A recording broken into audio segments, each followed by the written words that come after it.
பெரிய போர்வையெல்லாம் துவைக்கிறதுக்குள்ள முட்டி கழண்டு போகுதா? இந்த சின்ன டிப்ஸ ஃபாலோ பண்ணுங்க.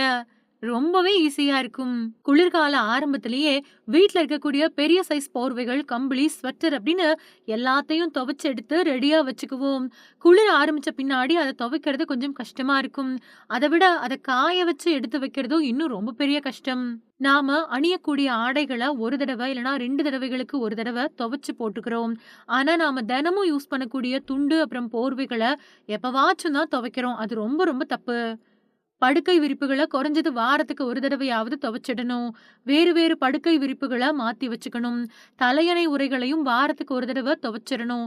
அதே மாதிரி போர்வைகள மாசத்துக்கு ஒரு தடவையாவது துவைச்சுட்டு, நல்லா வெயில்ல காய வச்சு அதுக்கு பின்னாடி யூஸ் பண்ணணும். ரொம்பவே மெலிதா இருக்கக்கூடிய மெத்தை விரிப்புகள நம்மால ஈஸியா துவைச்சிட முடியும்.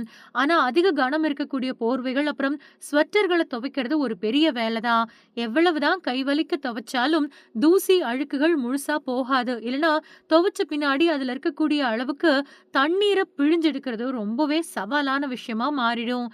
இந்த எல்லா தொல்லைகளுக்கும் தான் இப்போ ஒரு தீர்வு சொல்லப் போறோம். ஒரு அகலமான பெரிய டப், கொதிக்க வச்ச தண்ணி ஒரு பக்கெட், டிடர்ஜென்ட் பவுடர் தேவையான அளவு, ஷாம்பு பாக்கெட் 5. இப்ப சொன்ன இந்த 4 பொருட்கள் மட்டுமே போதும். எவ்ளோ பெரிய போர்வையும் ரொம்பவே ஈஸியா கைவலியே இல்லாம துவைச்சு முடிச்சிடலாம். அழுக்கு கொஞ்சம் கூட இருக்காது. புது போர்வ மாரி பளபளன்னு இருக்கும். எடுத்து வச்சிருக்கக்கூடிய அகலமான டபுள் டிடர்ஜென்ட் பவுடர் அப்புறம் ஷாம்புவ எடுத்துக்கோங்க. அதுல கொதிக்க வச்சிருக்கக்கூடிய தண்ணீர சேருங்க. அதுக்கு பின்னாடி அதுல துவைக்க வேண்டிய போர்வ, பெட்ஷீட் செட்டா எல்லாத்தையும் போட்டு நல்லா முக்கி ஊற வைங்க. குறைஞ்சது 2ல இருந்து 3 மணி நேரம் ஊறணும். அதுதான் ரொம்பவே நல்லது. ஊற வச்சிருக்கக்கூடிய போர்வைகள 3 மணி நேரம் கழிச்சு வெளிய எடுத்து பார்த்தா, அந்த தண்ணி முழுக்க அழுக்கு வெளியேறி இருக்கும். ஓரளவுக்கு போர்வ சுத்தமா இருக்கும்.